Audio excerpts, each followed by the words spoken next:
Good evening. I'm Sam Lloyd, Dean of Washington National Cathedral, and it's a great pleasure to welcome all of you, and I say all because they are still continuing to come in to find seats. To welcome you here for this evening of conversation, values and diplomacy, a conversation with former Secretaries of State.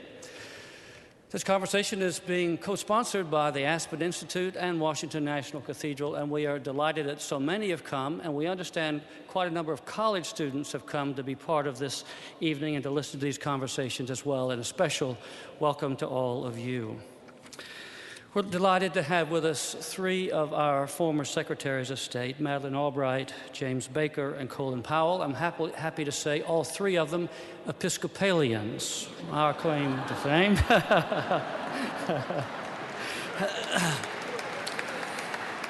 So we know they will be wise and moderate and thoughtful as we go through this evening, and well-behaved as well. Of course, all have made enormous contributions to peace and stability in our world and have continued as statesmen and stateswomen on the public stage doing important work.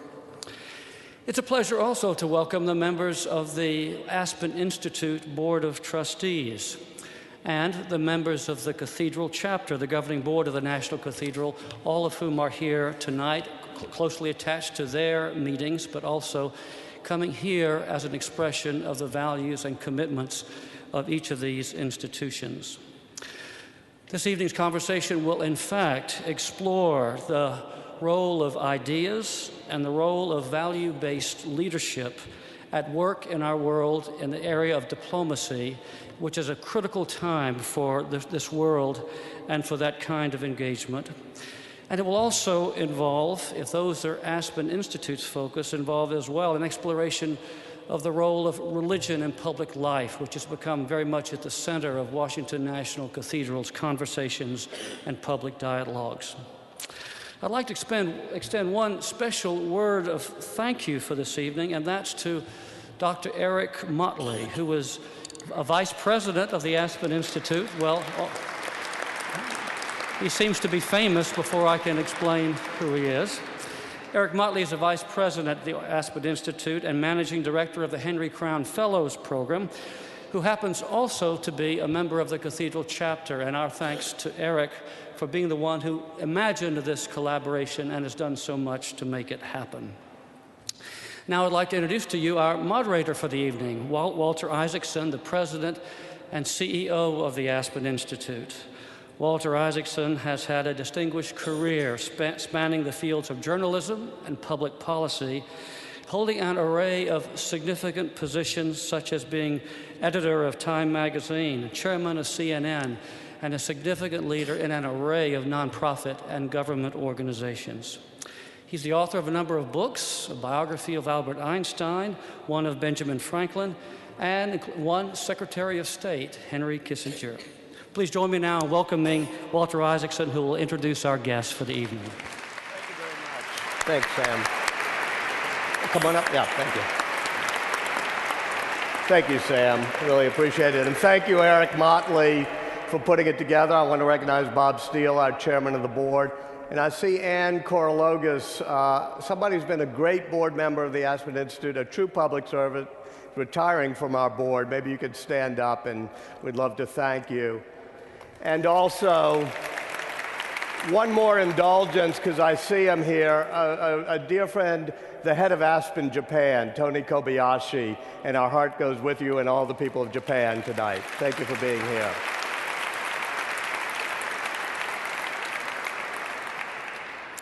The question we're addressing tonight is one of the oldest in our nation, which is whether our engagement in the world should be based on our values and our ideals, or whether we should mainly be sticking to our national interests. It's a question that is as old as the nation, perhaps even older. John Winthrop, in his sermon to the Massachusetts Bay colonists before they got off the Arbella, talks about how we should be as a shining city on a hill. I know Dean Lloyd will say that comes from the Sermon on the Mount as well, but Governor Winthrop gets to plagiarize it a bit. And it's as new as Barack Obama explaining why we went into Libya. If you look at the realist tradition in American foreign policy, one of its clear expressions was John Quincy Adams, one of the underrated early presidents, who said that wherever freedom's banner is unfurled, that's where America's hearts and prayers shall be. But we don't go abroad looking for monsters to destroy. We well wish freedom around the world, but we defend it only within our borders. On the other hand, Barack Obama, in his Nobel Prize speech, talked about the duty to protect and the notion that our humanitarian impulses should guide our military engagements as it did in Bosnia.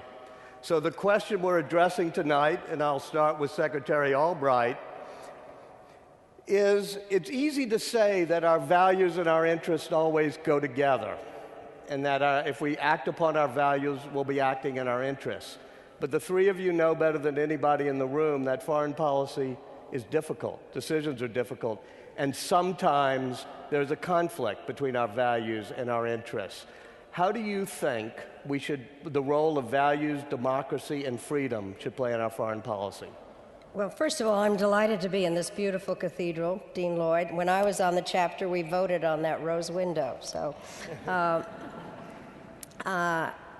I have a very basic belief that this is an exceptional country, where in fact our values have been a motivating factor, and in fact, as some of the quotes that you have spoken about, America is a very special place, and we have special responsibilities. And I do believe that you can divide national interest in a number of ways. Obviously, the easiest is when you have been attacked, or your allies have been attacked, and those are vital national interests. But there are other values, and I believe that we need to have American foreign policy has to be value-based, it has to be moral, but it cannot be moralistic, where we go around telling everybody what to do. But I really do think that it is in our national interest to have a value-based foreign policy and, in fact, defend countries or protect those that are in harm's way if we are able to do that. Secretary Powell, should we be promoting and using our military to help democracy in places like Bahrain or Beijing or Saudi Arabia? We have a splendid military that has the capacity to involve themselves in military intervention or in humanitarian relief operations, and we've done that throughout the course of my career in the military. And hold on a second, is that on? Okay. And your mic's not on. It's not on. No. Oh. Yeah. It reports that it is on now. But it is not out of the ordinary for the United States Armed Forces to participate in such activity. And we are a nation of values, values given to us by our founding fathers, reflected in our Declaration, reflected in our Constitution. But at the same time, as you noted, Walter, our founding fathers who wrote the Constitution did not expect us to go all over the world inserting ourselves militarily or through power, but the expression of our values would help the rest of the world. In my profession, the profession of soldiering, they even included in the Constitution a little distinction between what a Navy does and what an Army does. And it says the Constitution provides for and maintains a Navy, meaning we're a maritime nation, we'll protect our shores. And we raise and support armies, meaning we only have armies when we are invaded or we really need them. And that's why we have a well-regulated militia, which has now become the Second Amendment. So the Founding Fathers did not expect us to go all around the world, but the Founding Fathers lived 230 years ago, we live today. And our values have set in motion so many things throughout the world with respect to democracy, a belief in human rights, and we have an example to the rest of the world. And so as our values have become an example to the rest of the world also therefore expects us to use our economic, political, diplomatic, and on occasion military power to help them enjoy the benefits of a similar value system. And we have done this in the course of our history. Do you think we're doing it a little bit too much now, telling people how to behave? You have to be careful, because I don't think it is our place, nor is it anything that our founding fathers intended or the American people intended, for us to go to every single country in the world and impose a democratic system that is identical to ours. We have to deal with the world as it is, and there are many countries in the world right now that are very successful in bringing their people up out of poverty.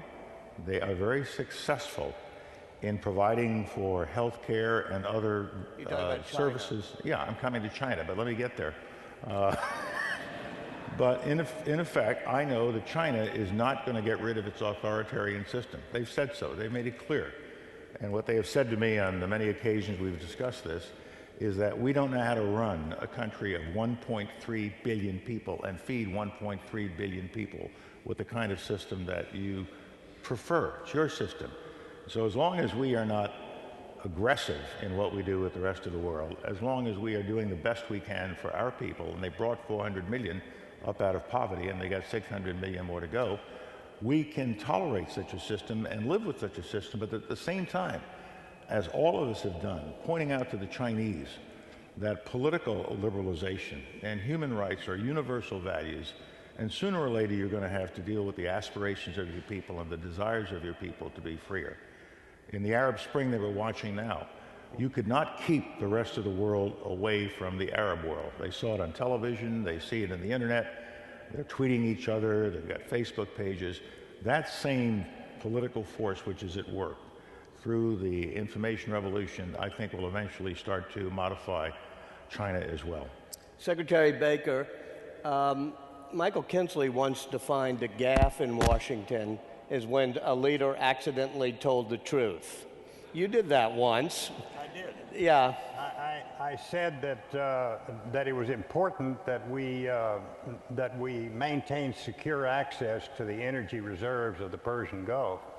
I didn't put it in terms of oil, but I put it in terms of jobs. And it was important, and it still is important to America's national interest. But to say that you have to make a choice between principles and values on the one hand and national interest on the other is wrong. You do not have to make such a choice. There is sometimes conflict, as you pointed out. But America's foreign policy has, for the most part, always, I think, been formulated and implemented both with respect to its principles and values and the national interest. The question that confronts policymakers is, when do you concentrate on one? When do you concentrate on the other? Our principles and values are what's made this country great, and they are rightly central to our foreign policy.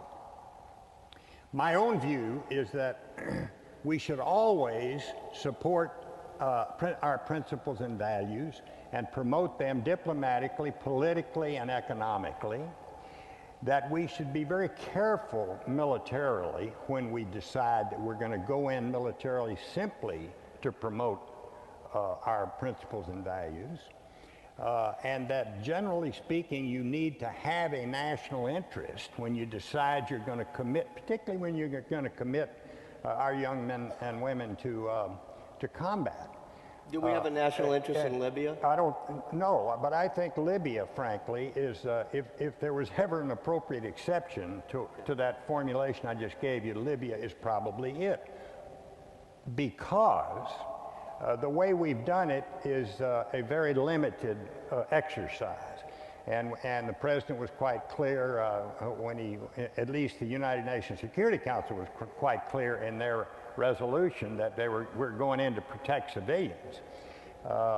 We also stated, someone stated that there was also a regime change element here, and that's going to introduce some confusion, and it's, by the way, also going to put a lot of pressure on the administration to acquiesce in mission creep, and because you're not going to get regime change if you don't put forces on the ground. So what I say about Libya, and I believe this strongly, is that it's an appropriate exception to what I think ought to be the rule, and that is before you commit military forces substantially, you need to have a national interest involved. Why do I say that? I say that because I've served in 3 White Houses, and I know that you cannot maintain the policy when the body bags start coming home if you do not have a national interest. We're a democracy, and the American people are the final arbiters of what our foreign policy should or should not be. And we've been involved in wars around the world upon occasion. Vietnam comes to mind, maybe Korea comes to mind, maybe there are others that come to mind that where the American people abandoned the policy. And in our democracy, once the American people abandon the policy, you've lost the policy. But Secretary Albright, isn't it easier to sustain the policy when people believe it comports with our values? Well, I think it is, but I think the issue, there are a lot of issues that have been put on the table. I have always thought that it's a false dichotomy in terms of idealism and realism, and mainly because I don't know what I am. I'm a pragmatic idealist or an idealistic pragmatist.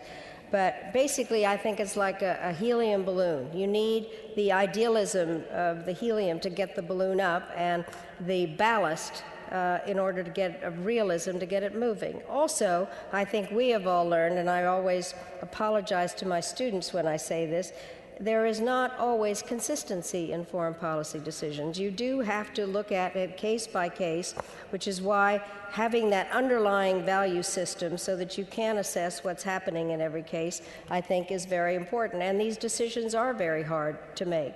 I think there are certain oxymorons in this. You cannot impose democracy with the military, which, by the way, is one of the problems with what Iraq did, and it gave democracy a bad name. And I think that what I believe is that Americans need to support democracy in countries, not impose it. I do think that it's different from the Founding Fathers because we happen to know what's going on inside every country now. And the role that media is playing in all of this in terms of the support of the American people is quite different. I think in many ways what has happened today is obviously information technology has played a huge role in the Arab Spring. That it's viral in many ways. But the media have played a huge role in America's reaction to it. Our press has been out there. You know, Anderson Cooper is one of the rebels, and I think that it has created a huge desire to do something. And I do think, and I say this with some apologies, Americans are the most generous people in the world with the shortest attention span. And the bottom line is that we are in this. The Libya story is complicated. It's going to get more and more complicated in the Middle East. This is a long story. And the media I usually get to the media at the end, not the first question. But basically, they are covering it as if it were a football game. Even if it were a basketball game, there'd be overtime. It's none of that. It is a marathon. Mm-hmm. And we are going to have to get used to looking at this in the long way with the idea that our values are a very important part of the... Each country is different. Each country is different and has to be looked at differently, in my view. Yeah. But Madeleine's quite right when what she said about the media. But I think there's been a significant change just in the last 30 years, and it's not just the internet.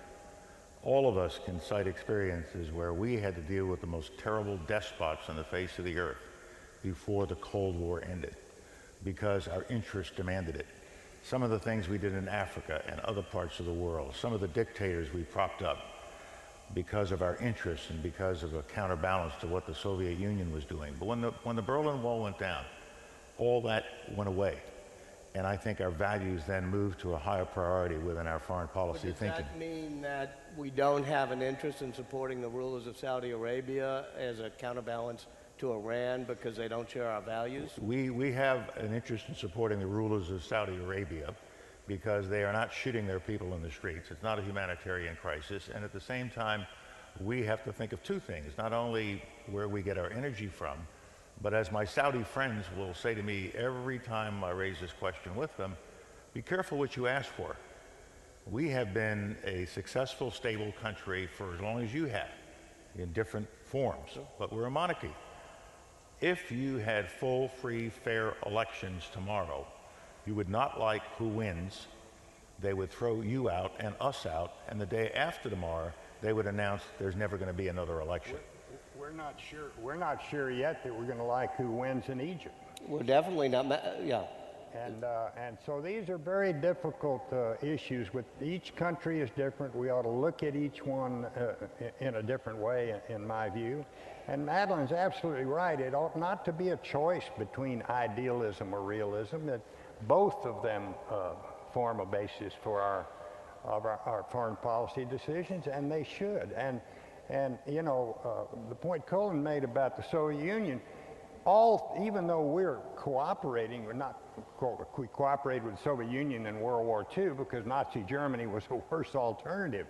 But during the Cold War, we still promoted our principles and values with the Soviet Union, even though we didn't go to war with them to promote them. And that was a good example of what I'm talking about when I say use diplomacy, diplomatically, politically, and economically. You emphasize your principles and values, and you do so militarily when you can in an appropriate case like Libya. But it's not an appropriate case to do so in Bahrain. Why? Because we have a greater national interest at stake. And you don't sacrifice your national interest. You can still promote your principles and values. It's just not an either-or. What I find interesting in watching what's going on in Arab Spring, also in Iran and to some extent in China, is I have believed all along that we are all the same, that you can't say X group of countries is never ready for democracy or doesn't care about human rights. What we're seeing is that they do. And I would say on Saudi Arabia, we definitely, interestingly enough, King Abdullah is somebody that is trying to figure out how to reform a system that in many ways is very fragile or arthritic in some ways, and it needs help, and I think it does come in various phases. Elections, not always the people you want win here either. And so the bottom line is that you have to be able to deal with it in the longer run with the idea that we are all the same and want to be able to make decisions about our own lives. I find so fascinating what's going on in the Arab Spring is the viral aspect of it. I'm chairman of the board of the National Democratic Institute. We have people on the ground in all these places, and it's very interesting to get the reports back in terms of how the opposition people are trying to figure out how to have coalitions, how they are working with civil society, how they're moving the process forward. It's messy. But wait, let me then push you on that, which is, if you knew through your intelligence that the Muslim Brotherhood would win the parliamentary elections in Egypt in September, would you be in favor of pushing those elections? My personal view is these elections should take a little while. You can't. The problem is this is not an American story. We can't micromanage what's going on. But the truth is, it would be better if the elections were somewhat delayed, because the Muslim Brotherhood is more organized than other groups. Mm-hmm. But that military group that's there actually wants out. And they have moved the process further, and I think it is going to make it harder. And one of the things that's interesting is trying to figure out how to help them, if they're asking for help, in terms of how to create additional political parties and organizations that can compete with those that are already better organized. I think we all agree that there is a historic trend taking place throughout the world, where people, now that they can see what is happening in other parts of the world, want the same thing for their children. And they want representative government more and more. But sometimes our values do conflict with our interests, and sometimes our interests have to trump our values. And we've all faced situations like this. And I think this historic trend really began in 1975 with the Helsinki Final Act. The Helsinki Final Act, signed by Jerry Ford, and even though he was widely criticized for it, established the borders of Europe and said we'll accept them, even though they were achieved by domination and aggression on the part of the Soviet Union. When the Soviet Union signed up to that, I don't know they realized that they were also taking a poison pill. And the poison pill was buried in the Helsinki Final Act. And it said we all support representative government, and the people should choose the kind of government they will have. And the Soviets agreed to it. And 10 years later, Gorbachev came on, and a few years later, the Iron Curtain fell. And that trend has continued. It's been accelerated by television. It's been accelerated by the internet. It's been accelerated by the information revolution, and it'll continue. And as I said a couple of weeks ago in Abu Dhabi, this is something of a tsunami. The waves will eventually touch every shore. It may take time. Don't know when it's going to happen. But I think what we're seeing in Arab Spring will eventually come to Saudi Arabia and these other places. But it's not going to happen right now. There's no doubt about it. It's moving, it's coming, and it could, in the medium to long term, be very, very important and beneficial in terms of presenting us with an alternative to the Al-Qaeda philosophy, that the only way to get rid of authoritarian, corrupt governments is through terrorism. So it could very well be extraordinarily important from that standpoint. But Colin's absolutely right. Don't be surprised if some of these results do not serve our interests. Right. When we talked about the duty to protect, which is sort of a new concept, in some ways it arises out of the Balkans, which you remember quite well, since you're, I think, half the girls were named Madeleine after that intervention. I'm going to ask you both the two of you a one-word question, and I'm going to cower a bit when I just use the one word, which is aneurysm. Do you want to start? Well, let me just say that this is a story about Bosnia, and I was ambassador at the United Nations at the time. Colin was chairman of the Joint Chiefs of Staff, and I've got to describe this a little bit. Colin would come into the Situation Room in full uniform with medals from here to here, having won the Gulf War, and I was a mere mortal female civilian trying to figure out. Give me a break. No, wait, no. Don't pull it. Don't. Come on, Madeleine. Well, anyway, and I felt. Don't pull the chick card on me. Come on. It was interesting to be in New York because there I saw more diplomats from different countries than any other American diplomat. And people would come up and say, why aren't you all doing something about Bosnia? And I'd go to our principals meetings and say, we have to do something. And why? And Colin is the world's greatest briefer. And the Pentagon is really good about all kinds of things. He had a little red pointer, and it was totally brilliant, and we could do everything. And then he'd say, well, but supposing that Sergeant Slepchak steps on a landmine, what are you going to tell his mother? Why did he die for all this? And so I finally said, Colin, what are you saving this military for? At which point... And I responded, first I was stunned, and I wrote later in my book that I thought I would have an aneurysm when she said that. And the reason I was disturbed was that what's the purpose of having this army if you won't use it? We had just invaded Panama. We had just done the Gulf War. We were still serving in places all around the world. This army was being used. But I have strong views. And the views that I had at that time were also shared by the Secretary of Defense and most of the national security team. And these views essentially said, before you commit that sergeant and before you commit American troops, you have to have a clear understanding of why they're being committed, for what purpose. And it can't just be, we're seeing all this terrible stuff. What is it you want them to do? And are you prepared to invest in terms of manpower and other resources, what it would be required to achieve the mission that you've set before the troops? And that's where we had our disagreement. And she got even with me in her memoirs. But I have to tell, what happened was Colin said I had to explain patiently to Ambassador Albright that our soldiers weren't toy soldiers. So after he left, we actually used force, and we did pretty well in Bosnia. And then we all know that writing books always takes a while till they get published. And so I called Colin up and I said, patiently? And he said, yeah, I had to explain it to you patiently. You didn't understand anything. And so then he wrote me a note. He sent me his book, and he wrote in it with love, admiration, etc., and signed it patiently, Colin. And then I sent him back a note with love, admiration, etc., and I signed it forcefully, Madeleine. But I do think there's a very serious issue here, and it has to do with this whole concept of responsibility to protect. I have spent a lot of time thinking about this because this was an evolution from the peacekeeping operations at the UN. And also, you were talking about the Helsinki Final Act. There had been the Genocide Convention and a variety of ways, and knowing what is going on. People made the argument, though I would certainly not be one of them, that we didn't know what was happening during World War II.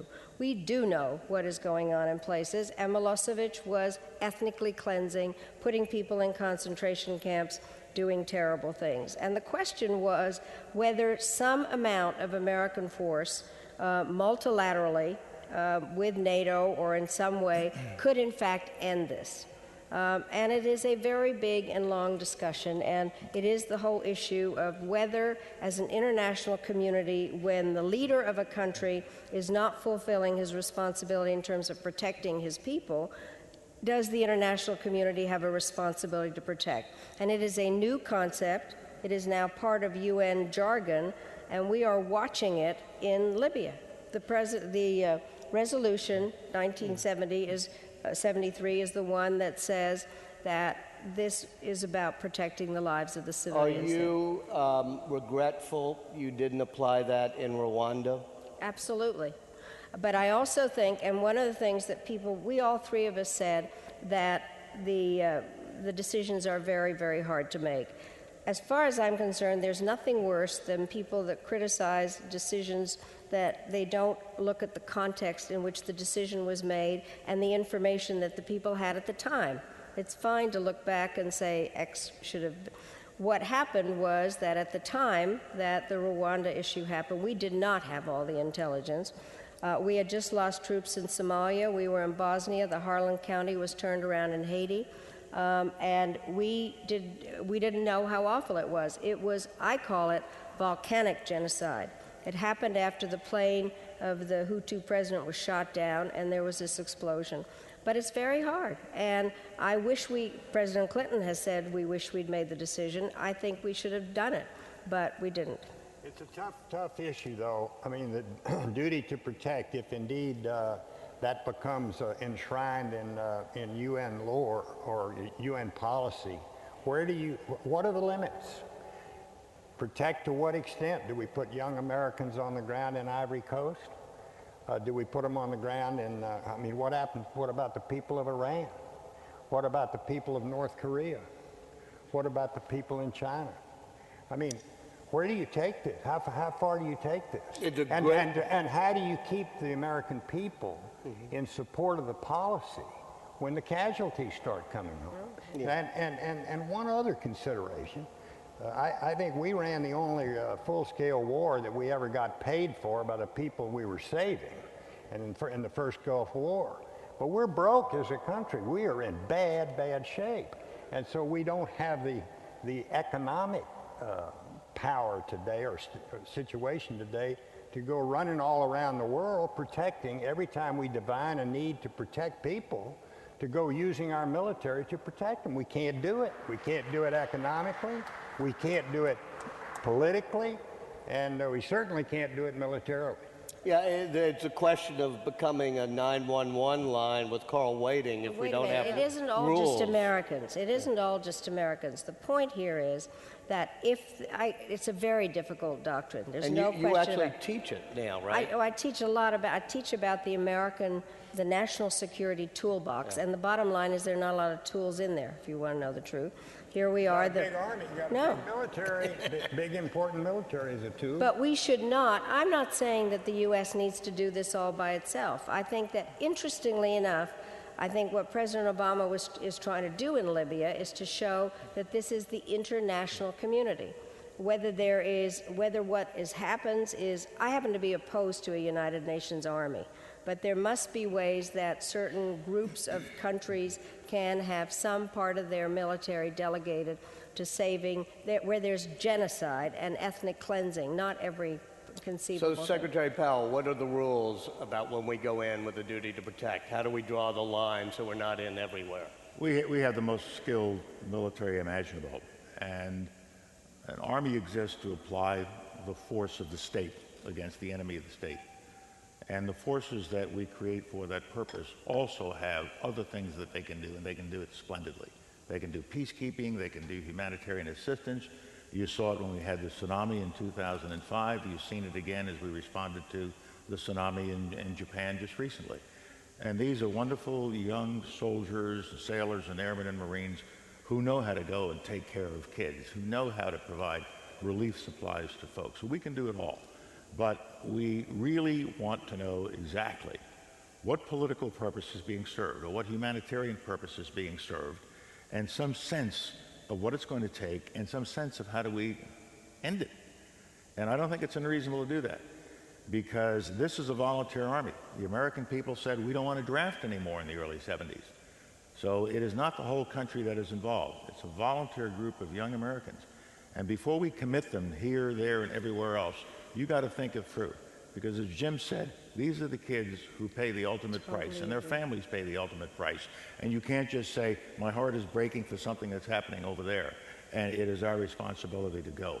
Make sure we have made sure that our values are intact, we know why we're doing it, and that it really serves some interest of ours or interest of a humanitarian nature. That ought to be re-emphasized. And I would like to second what Colin has just said. In the waning days of the first Bush administration, we undertook a humanitarian relief effort in Somalia, and it was a very good one, and we saved a lot of lives. But we made it clear going in that this was not to become a nation-building mission or a mission to chase down warlords. Then we lost an election, and Madeleine and them came in and they changed the mission, and we got in trouble. Wait a minute. You were at the UN, though, weren't Yes. you? Well, it was the thing that happened there, and you all don't want to go into this. I mean, this is endless, but the part that happened was we worked very hard to change it into a United Nations mission, not a U.S. mission. But it got very confused. I think that is... Are you worried about mission creep in Libya? Absolutely. But creeping. let me just say, Colin taught me many things, but I think what is really important is when you always ask, what is the exit strategy? I used to find that pretty irritating, but the bottom line is you do need to know how something ends. But I have to say there are a number... I would not be for using American troops everywhere. I would also be pretty careful about for what reason we start a war. We have wars of necessity, which I thought Afghanistan was, and I have real questions about Iraq. So we have different reasons why we think we use our military. Secretary Baker, was Iraq a mistake in retrospect? I think the jury is still out on that. We don't know how Iraq's going to turn out. It could very well turn out okay. It might turn out not okay. If it doesn't turn out all right, it was a mistake. If it turns out okay, it was not a mistake. That's the realist. Let me tell you, well, that is where we are on it. But let me tell you what wasn't a mistake. The first Iraq War. Right. Okay? That was a textbook example of the way you fight a war. You go in with a limit, you have a specific purpose and mission, you get other people to pay for it. You go in, you have a clear exit strategy, you do what you said you're going to do, you get the entire international community behind you, and you get the job done. Let me touch on, let's take the first Gulf War. UN support, congressional resolution, which was a close vote, as Jim will recall, and the mission was limited. Kick the Iraqi army out of Kuwait. That's what we did. People were terrified. There are going to be tens of thousands of casualties. Turned out not to be the case because we put a huge military force in there. And I could say to Secretary Cheney and Secretary Baker and to President Bush, it will succeed. It's guaranteed. It's going to happen. And it did. And the casualties were small. But within days, people say, well, gee, if it was so small, why did you go to Baghdad? Because that was not our mission. That was not the political mission. And if we had tried that, the coalition we had would have collapsed. It's hard to believe now that we had Syrian divisions and Egyptian divisions as part of our coalition. Jim pulled us all together. On Somalia, Jim is right. We really did not want to go into Somalia at the in the very last month of President Bush's administration. But the humanitarian situation was so bad that we talked about it, and I came in with a plan to Secretary Baker, Mr. Cheney, and the President, saying, let's do it the right way and send 28,000 troops in there. Well, we sent a large force in, and within a few weeks, we had stabilized the situation, and we were feeding the population again. When President Clinton's administration came in, Madeleine's right, they tried to turn it over to the UN, but it was a flawed mission from the beginning. Somalia has never been a country, and it certainly wasn't a country ready to become a democracy And now it is all these years later, and we can still see the mess. Your praise of the way the first Gulf War was conducted obviously raises the question about what doubts you may have about the way the second Gulf War was conducted. Everybody says, you know, as Madeleine says, we tried to impose democracy. Well, the first thing we did was get rid of a dictator and destroy his capacity to oppress his people any longer. Now, I think at that point we made some very serious mistakes. We should have imposed order on the country. And my position throughout that period is when you, as it's been characterized, but I think you're the one who really did the characterization, when you break it, you own it. And Pottery Barn rule. Once the Pottery Barn rule, which is not, the Pottery Barn got very mad when they heard about that. They wrote me letters. I had to apologize. I never said it. Did you say it? But the point here is that you have to be careful, and we're watching it in Libya now. When you take out a regime, you become the government. You have the responsibility for the people that you have just liberated. So we broke it in Iraq the second time around. Yes, and if the plan had called for the use of a much larger force, my humble opinion, to impose order on the country, which is what the Iraqis thought we were going to do. And when we didn't do that, the insurgency broke out, and we didn't respond to that insurgency for years. Secretary Rumsfeld said you were wrong in his new memoir. His new memoir is somewhere between deceptive and delusional.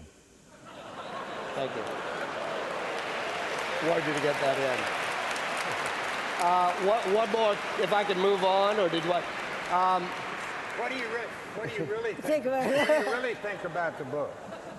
I think he'll use that as a blurb on the paperback. Moving on, Walter, moving on. Moving on to other pleasant topics. Why are we still in Afghanistan? Should we be? Because there is still a threat in Afghanistan, and you can't think of Afghanistan separately from Pakistan. And the real threat that could reemerge is probably located in Pakistan now, and you have to deal with both of them. But when we took out the Taliban, such as it was, a horrendous government, an oppressive government, that we were perfectly willing to tolerate for years without thinking we had to go take out the Taliban. We gave the Taliban several days to reflect on all of this after 9/11 and to turn over Osama bin Laden. And if they had, then we would not have gone in. When they said they wouldn't, we went in. The American people expected it. We had to do it. We'd been attacked. We never succeeded in putting in place a replacement government under President Karzai that could demonstrate the capacity to not only control the country, take care of the people, and at the same time keep the Al-Qaeda folks from coming back or keeping the Taliban from coming back. That's what we're trying to do now. It's mixed success at the moment. General Petraeus is doing a terrific job. Our troops and our embassy employees and our agencies are doing a terrific job, but it is not clear to me that there is a sufficiently solid base within the Karzai government to take this all over when we start to pull out. The President said he's going to start to pull out in July, and he says he'll be out by 2014. We can't stay there forever.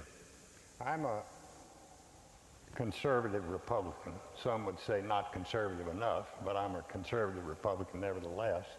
And I have serious doubts about the mission there, not in terms of support what General Petraeus is doing and everything. I was very much in favor of going in initially. We had been attacked from there and so forth.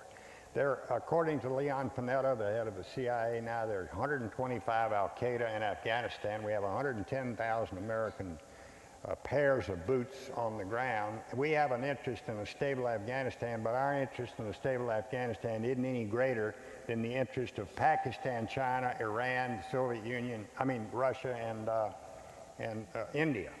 Why don't we get those countries? Why don't we go to those countries and say, hey, look, we all have an interest in a stable Afghanistan, but we're doing all the work here, and if you don't come in and help us, we're not going to stay forever. And we should get out? Well, President Obama has said we're going to start drawing down in July. I support that idea. We can't have an open-ended forever commitment there with 125 Al-Qaeda and 110,000. And as Colin said, we don't have a very good partner in the government of Afghanistan. He also said, quite correctly, the problem is not just Afghanistan, it's Pakistan as well. And so the consequences of totally picking up and pulling out would probably be very adverse. But we ought to start having a debate about why we're there and how long we're going to stay. Now, let me take advantage of the fact that you got a wonderful audience here to promo an op-ed that I'm writing tomorrow morning's, what's going to be in tomorrow morning's Washington Post.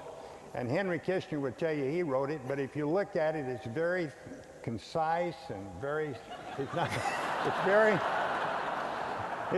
it's very objective, and you can tell it wasn't written by an academic, so go read it.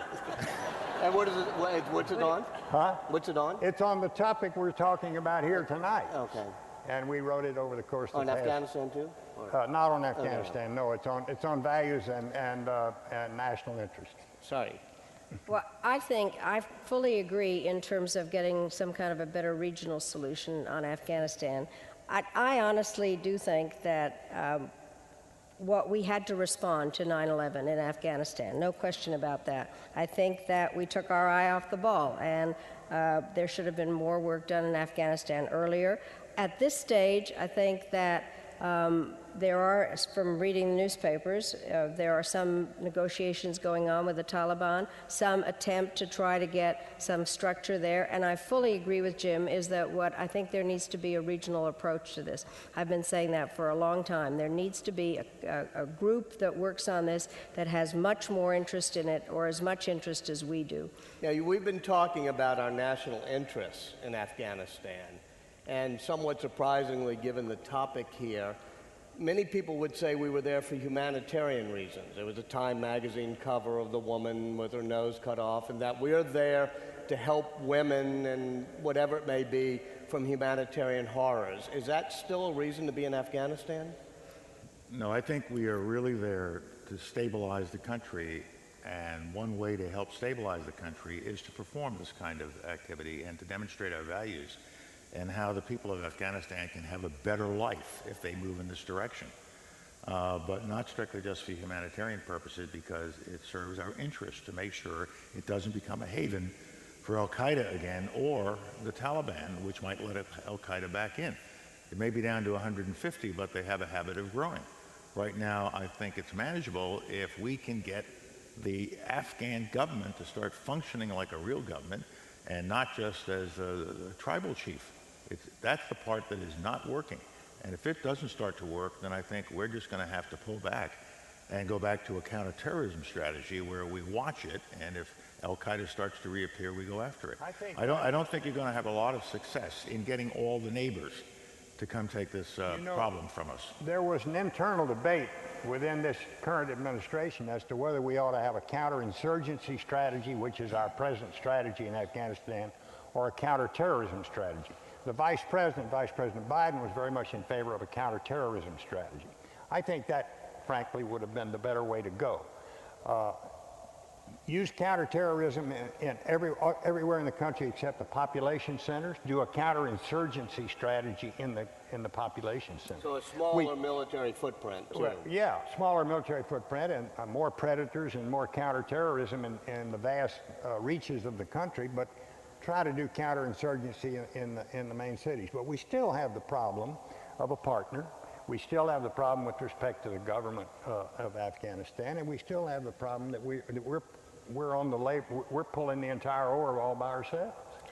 Secretary Albright, let me get back to the question of values and the role they play. Since you teach this, when there's a duty to protect, or there's a genocide, or there's a humanitarian reason to go in, what rules do you apply when you say, should we do it, should we not do it? I mean, is it what's doable, whether you get the internet? You gave one rule earlier, which is it's good to have international consensus. Well, I think, first of all, this is a new concept that's very hard to apply, and it really rams right into the issue of sovereignty. No country wants to have some other country coming in there and telling it what to do. And you and I were talking about this earlier, is that let's say that something you know a lot about is New Orleans was a mess. There were people living under bridges and in convention centers and dying, etc. Supposing somebody had said, well, the United States government isn't taking care of its people properly, the Chinese or the French, and all of a sudden they came over and said, we're taking care of this. So it's an issue. It is very difficult. And the question then is under what circumstances, or we wanted to go into Burma after the cyclone was there, and their military people didn't want it. So I think it's an uncooked process at the moment. We are watching it evolve, but there is something about watching people being slaughtered or having a leader like Gaddafi saying they're all rats and I'm going to kill them without doing something about it. And so I think the rules of the game are trying to be figured out at the moment. Clearly, if it's ethnic cleansing and genocide, which was what was going on in Kosovo, we thought ultimately that it was worth using our military to do it. But it is very hard. I don't have any specific answers, but it is part of the thing that the international community is working on. And on the women issue, let me just say, a statement that I make readily is how women are treated in a society is an indication of how the rest of society is being treated. Women are the parakeet in the coal mine. And so what was going on in Afghanistan was not just about women, but about the way people are treated there. I think Madeleine has hit the central point. You have to look at each one of these as its individual case. Why didn't we go into Darfur in Sudan? People were dying. I declared it a genocide when I was Secretary of State. No other nation would, but it was so horrible, I declared it. But I also knew that it was such a difficult mission. It's not something that the United States would be able to do, to send in tens of thousands of soldiers to sit there in the desert and keep it calm. It wasn't going to happen. So each one of these things has to be looked at separately. Let me raise the issue of the media, which we started to talk about at the beginning. You have to be aware of something, Clausewitz described it this way, beware the vividness of the transient impression. And our news media these days lives on the transient impression. They race to the sound of the latest crisis. And as soon as it stops being a profit center, they move to the next crisis. And so Cote d'Ivoire a few months ago was the crisis du jour, and they were all there. And then suddenly they went to Tunis, and then they didn't even do a pit stop in Tunis, they went to Egypt. And now they're in Libya, and they're already moving away from Libya back to the budget battle here in the United States. Now, you've got to be careful. Should we send our Should we use our military in the budget battle? The only place that we might be able to get something done, yeah. But the fact of the matter is, you have got to be very careful about how you deal with the vividness of the images that come in and flood into our homes every night. And if the cameras go away and suddenly they manage to solve it by themselves, it doesn't get the same kind of attention. So beware the vividness of all this stuff and the way it is highlighted in our media. Walter, when you were doing CNN, we actually used to talk on the Security Council of the CNN effect. Mm-hmm. If CNN was somewhere, that is when the Security Council at the UN began to pay attention to it. And that's the problem facing the administration today. In every White House, there's a tendency, because White Houses are generally run by politicians, there's a tendency to get out in front of the last story. So you feel like you have to react to what the last story was. And sometimes you take action without thinking it through, without But making... you know, That's all. That's what I was about to say. Without knowing what the unintended consequences are sometimes, without having a clear and specific goal, before you have the support of the American people, and all the other problems that you need to sort through before you decide particularly that you're going to use the military. there's something a little bit more subtle than what you call the CNN effect that you've sort of raised, which is what I would call the Anderson Cooper effect, which is a humanitarian impulse, whether it's New Orleans Convention Center or Benghazi, where we have to act now on moral impulses because there is a lot more vividness of the pictures of possible slaughters or possible genocide. We're a compassionate people, and when we see these images, they hurt us deeply, and we want to see if we can solve it because we're a problem-solving people. But you don't see any cameras in the Congo. You don't see cameras in other parts of the world where horrible things are happening. And so you have to consider all of these, but don't be overwhelmed by the vividness of the moment. And as Jim said, increasingly I've seen it in administration after administration in the last 10 or 20 years. They're chasing the news cycle. And they can't avoid it, because if the White House spokesman doesn't say something about an issue, or if the president doesn't suddenly appear, they get hammered, beginning at 5 o'clock every evening. My solution to all of this is go back to the test pattern. Bring it back. At 11 We p.m. or 12? all used to live very happily Yeah. with Walter Cronkite from 6 to 6:30. And then we had a nice evening full of situation comedies. And then 11 o'clock at night, the test pattern came up, the planes flew over, they played the national anthem, and we turned off the television set and went to bed. We need to bring it back. We can't. Except started at 5, Yeah. not 11. That's all very nice, but it's not coming back. And I think we have to figure out how to absorb the information, and, you know, we can't be political. But there has been taking advantage of it, where somebody would say, without mentioning names, a political person would say, why aren't you doing something about Libya? And then the minute the president did something about Libya, why are you doing something about Libya? And so you're damned if you're sorry, if you do or you don't. So, but I think that we have to figure out how to deal with the information, just the way that the people in Arab Spring have to figure out how to deal with all Does the new technology of the internet and social networking bend the arc of history towards democracy inevitably? Yes. Yes. Absolutely. Absolutely. Absolutely. Yeah. It does. Okay. It's a given. But somehow we've got to find a way to not reflexively, in a knee-jerk way, react to every 24-hour news cycle. I mean, that puts a big burden on the policymakers, but they've got to be up to it, because one of these times we're going to react. We're going to find ourselves in a humongous war. We're going to have tons of casualties, and the American people are going to have a different view about whether we ought to engage in these things. So, I mean, it's quite unfair to the people that we send over there who put their lives at risk when we haven't really thought it through. We haven't thought through who is it we're supporting. We don't know. We don't know who we're supporting in Libya.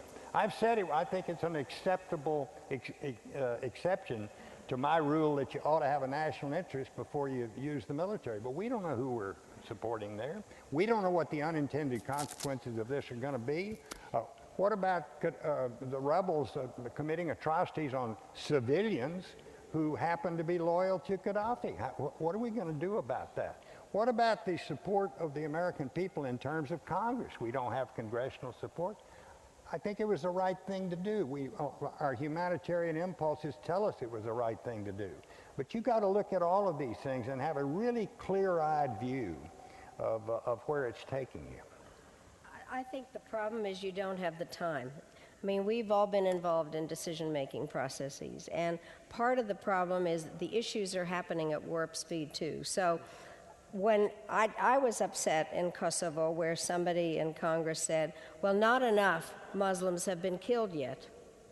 And then somebody said similar things about what was going on now. Not enough people have died for us to show that we have to do something about it. So there's that problem.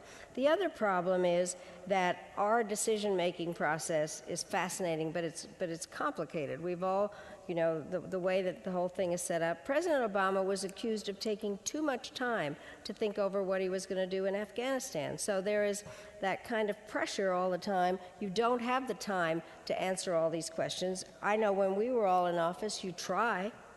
I think each of us tried in our own way to get the people do not sit in their offices trying to make bad decisions.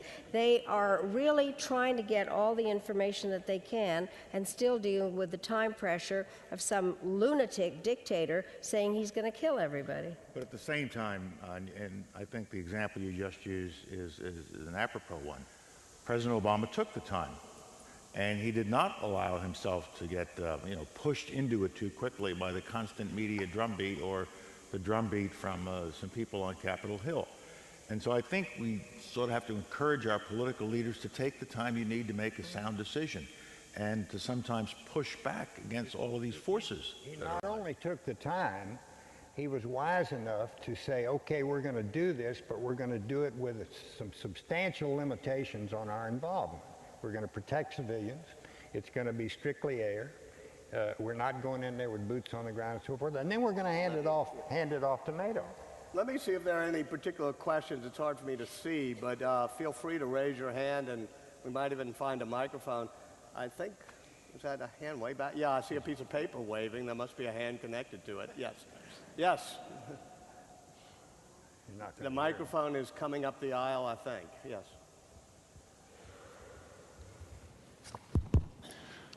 Hi, my name is Khalil Jahshan. I'm with Pepperdine University. I am grateful to the Cathedral and to the Institute for this great program. My question to all three participants, having dealt with you for many years on the issue of Middle East peace, I was wondering what happened. You all three of you participated in making peace in the Middle East our #1 objective in the region. Yet this goal continues to be elusive. What has happened? Did our values fail us? Did our diplomacy fail us? Or did both fail? The Israeli-Palestinian peace. You want to start, Secretary Baker? The question is, did our values fail us or did our diplomacy fail us? Or, yeah. Well, so far, both have failed us, frankly. That's why we haven't been able to achieve much progress in recent years. I still remain somewhat hopeful and semi-optimistic because I think that the incentive for peace on the part of the Palestinian people and the Israeli people is so great that ultimately we're going to find a way to get there. What's happened in the region in terms of the so-called Arab Spring has struck a certain degree of fear in the hearts of Israelis. And I think probably rightly so, because we do not know how all of this is going to turn out. Hosni Mubarak, for all of his authoritarianism, worked for 20 years to achieve peace between Arabs and Israelis. Egypt, of course, has a cold peace with Israel, but a peace. He sent his soldiers to fight alongside Americans in the first Gulf War, and he was very, very cooperative in the war on terror with the United States. Now he's gone. Wait, what did you mean by saying our values failed us in the Palestinian-Israeli issue? Well, I think I'm not sure that we have manned up enough, if I can put it that way, to really push for peace. We need to encourage the parties to get to the table, to come up with some progress on this problem that's been out there forever. That's pretty much what I mean by it.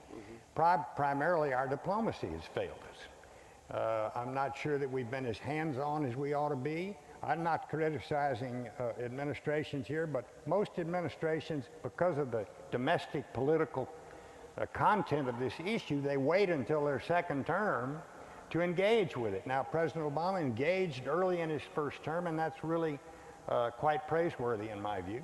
President George H.W. Bush engaged in his first term. I think maybe you all waited till the second term to really get with it, but President Clinton, once he got with it, he really got with it, and he came very close, and he put some stuff on the table at Camp David that is going to be the ultimate solution to the problem. So it's really regrettable, because we have a huge national interest and an interest from the standpoint of our principles and values in peace between Arabs and Israelis. We have both at stake, and we need to push both. Madeleine and President Clinton came the closest.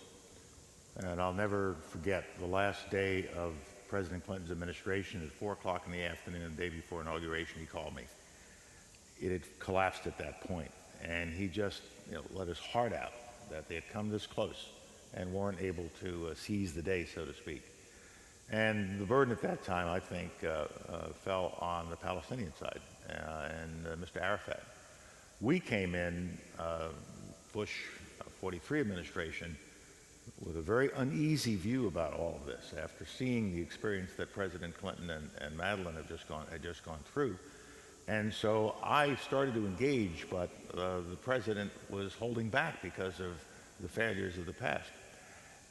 And in my time of engagement, the frustration level just went up. I could not move the process along. Do you regret that the Bush 43 administration did not engage in the first term? Regretting it doesn't do any good one way or the other. It didn't happen. And frankly, it didn't get any better in the second term because the issues were just not ready to be resolved. And nobody has ever gotten as close as Madeleine and President Clinton had gotten at that time, in my judgment. And Condi gave it, she tried very hard in the second term, weren't able to move it forward. I finally had to give up on Arafat. I kept breaking him out of his confinement in the Makata, and I would say to him, you're going to be out again, but listen, you can't just keep making statements. I need you to make a statement and then make it happen. You got to talk about no more terrorism, and then you have to make it happen. You are a general, I am a general, I will obey. And he didn't obey anything. He was basically a political leader, and he was not a statesman. And we couldn't get, at least in my time, while he was still with us, couldn't get anything moving. I think what both Colin and Jim are saying, ultimately, we cannot make decisions for them. I mean, we came very close. You can't force them to do it. And, I mean, we all spent time with Arafat. I mean, Arafat liked being a victim. You took him to your farm. I certainly did. That was one of the weird... Well, wait a minute. She not only took him to her farm, she kissed him. Oh, my God. No, well, wait a minute. Yes, you did. I did, but let me just say this. I invented the art of diplomatic kissing. You would not do that. You're absolutely right. Right up front with the pearls. I'm sorry. I'll help Madeleine. I kissed him too. The light, yeah. You. I'll repeat it, yeah. Why Libya and not the Congo? Who wants it?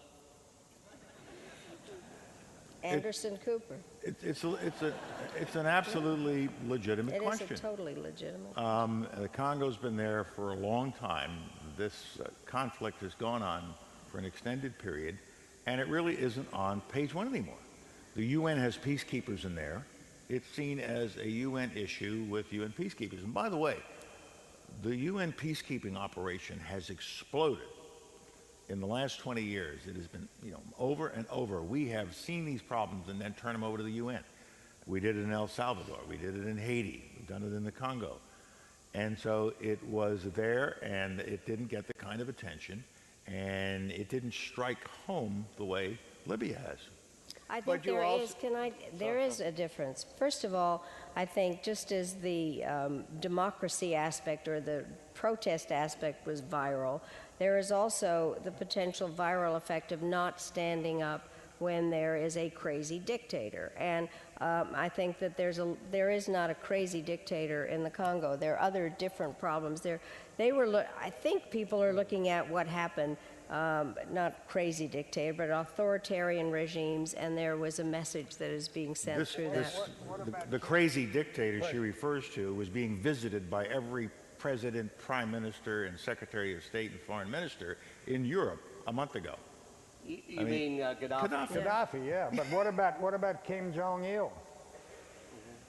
I mean, Let's not go. That's a really good question. Why the Congo? Why Libya and why not the Congo? What about Ivory Coast?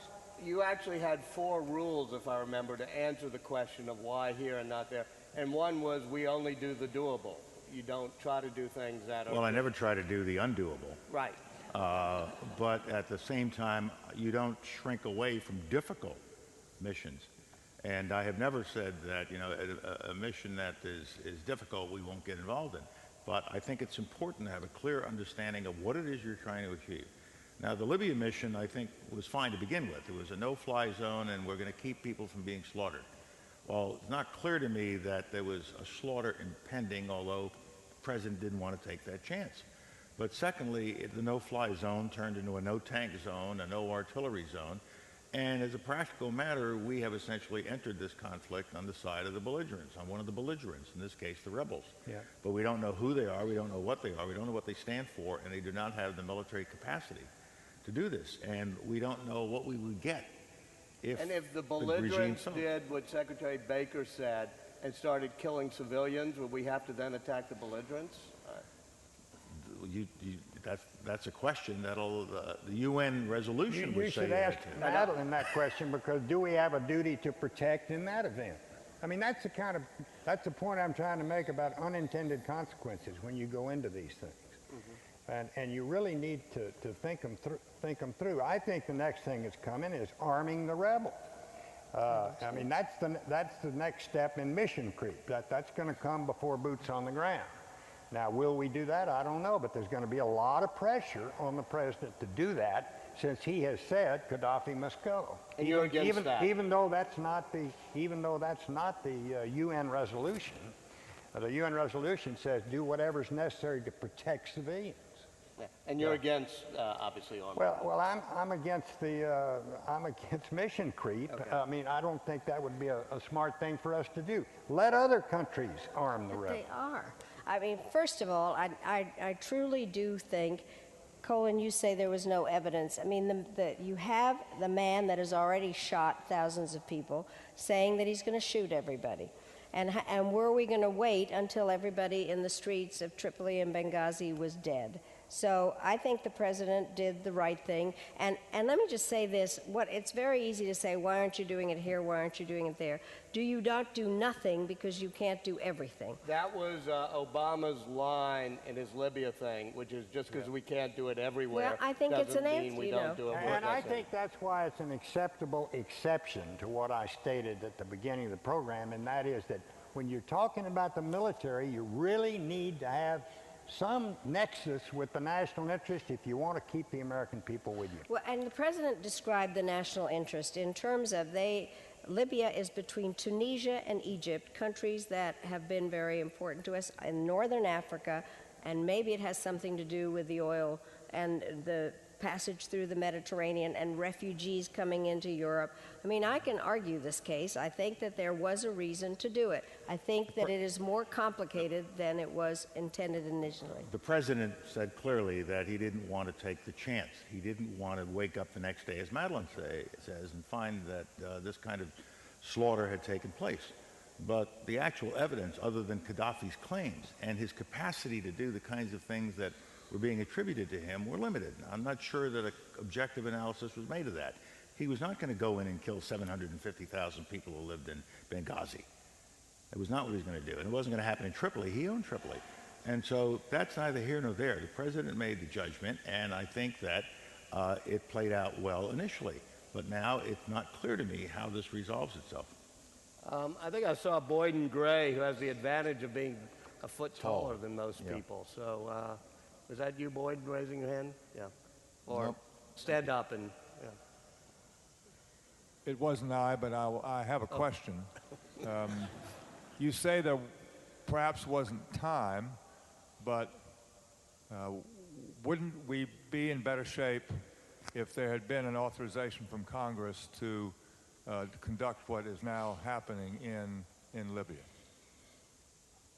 What the question was? The question and the broader question is, why don't we get Congress to authorize these things so maybe we would have a check on just going in everywhere the Fire Bell or the Anderson Cooper stand-up happens? Should there have been a congressional authorization for Libya, and more broadly, should we have the power to declare war restored? We had a congressional authorization for the first Gulf War, but we were a Republican administration with a Democratic Congress, both the House and the Senate, and they were very much against our doing what we did initially. And it was only after we got the rest of the world through a Security Council resolution authorizing the use of force that we were able to get the Congress, and then only barely 52 to 47 in the Senate.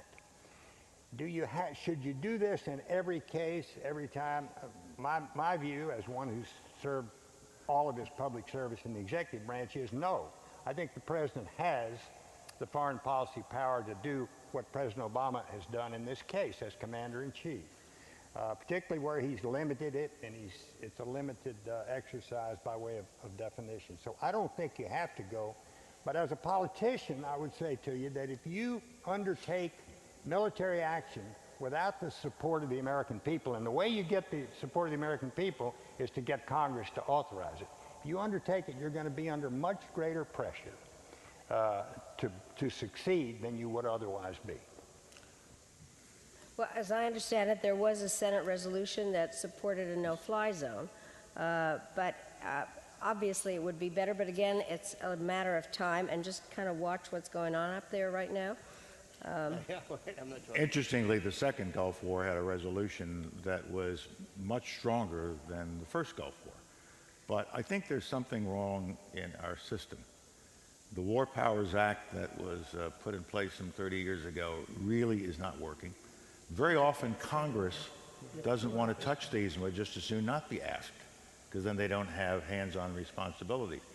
A recent study was done by Warren Christopher and Jim Baker. Jim Baker was on. And the two of them put forward some very solid proposals as to how we should sort of square the circle on the use of force. The Constitution's rather clear on this, but it hasn't been followed in a consistent manner for the last 40 years. And Jim, you may want to talk about the study you and Warren did. It was not, our report didn't say that the executive had to get the consent of the Congress, but it called for enhanced consultation just in everyday practice of foreign policy with the relevant committees on the Hill and the President.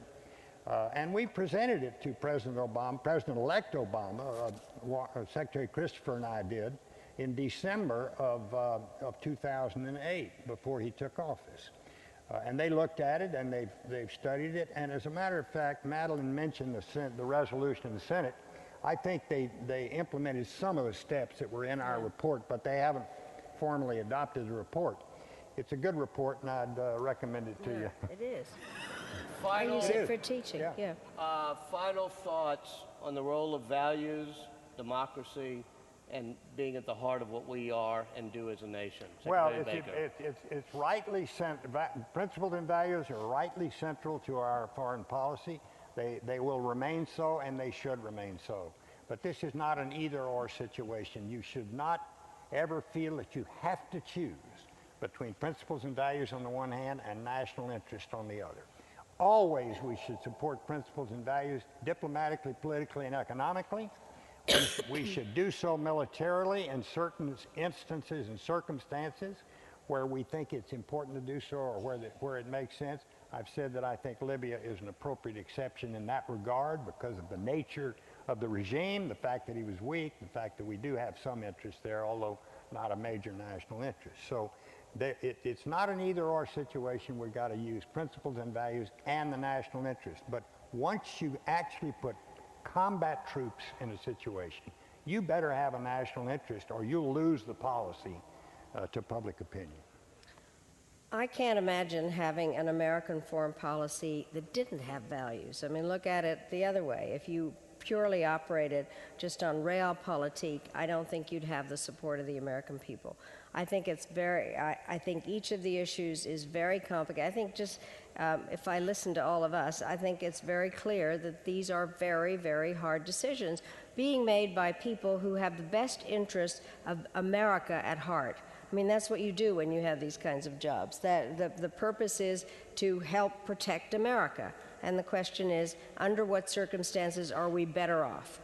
When other countries are able to exercise their rights democratically, where people aren't being slaughtered, where human rights works, I think we're better off.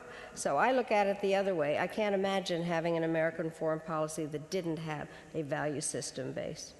Nobody would disagree with what Madeleine said. We all agree with that. And we have seen how our values have worked over the last 30 or 40 years.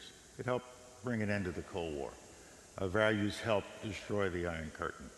Our values helped change Central and Eastern Europe into democracies that all wanted to join NATO and join the European Union. We've seen it in our own hemisphere, where we went from, when Jim and I were together 20 years ago, countries that were being run by dictators and all kinds of juntas. Now almost all are fully democratic, with the exception of Castro's Cuba and whatever Chavez claims he is in Venezuela.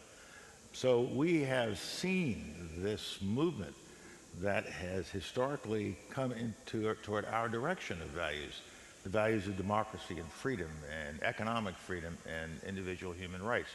So we all agree that values are an essential underpinning of American foreign policy and diplomacy. But you can't just take values alone without also reflecting what are our national interests and what the American people want. It isn't what the Secretary or the President wants, what the American people ultimately support. Now, the one issue we haven't talked about that I thought we would get into is religion. And it's interesting that in recent years, religion has played in our public discourse more and more of a role in influencing what our diplomacy should be or what are our values. And I think we have to be very careful here. I sometimes remind my audiences, God is not mentioned in the Constitution anywhere. There is only one reference to an Almighty, and it says at the end, in the year of our Lord, so and so and so and so, which is not a religious statement, but a secular statement. And our founding fathers were, I think, very careful about this as well. But nobody, my judgment, ever said it better than Lincoln in his second inaugural, where he talked about, we both read the same Bible. We both pray to the same God. Both prayers cannot be answered. And so just remember, there's a divine providence up there who will make the ultimate judgment. And we should not think it is wise of us in every instance to invoke that divine providence for your particular cause. Madeleine, you wrote a book called God and Foreign Policy. Yeah. It was called The Mighty and the Almighty. But I think we all came from a generation of foreign policy people who would say, X problem is complicated enough, let's not bring God and religion into it. But the bottom line is, it happens. And we were on the Middle East. When we were at Camp David, there was a lot of discussion about what was in the Bible. God had given that piece of land, both of them thought, to them, and to a great extent, I think you have to be knowledgeable about what role religion is playing in these countries, and I think it's a mistake. We have to have separation of church and state, but I've advocated that our diplomats actually understand more about the religious basis of a variety of problems, and I would not have religious people at the negotiating table, but they certainly could help in avoiding some of the problems in the first place, and then invalidating the solutions that diplomats have come up with. Final words? Tolerance. It's the best word to end, and it is the core of American values. I think all of you represent the core of American values. Just looking at you, Mr. Secretary, Madam Secretary, Mr. Secretary, thank you very much. Thank you. Great. That was fun.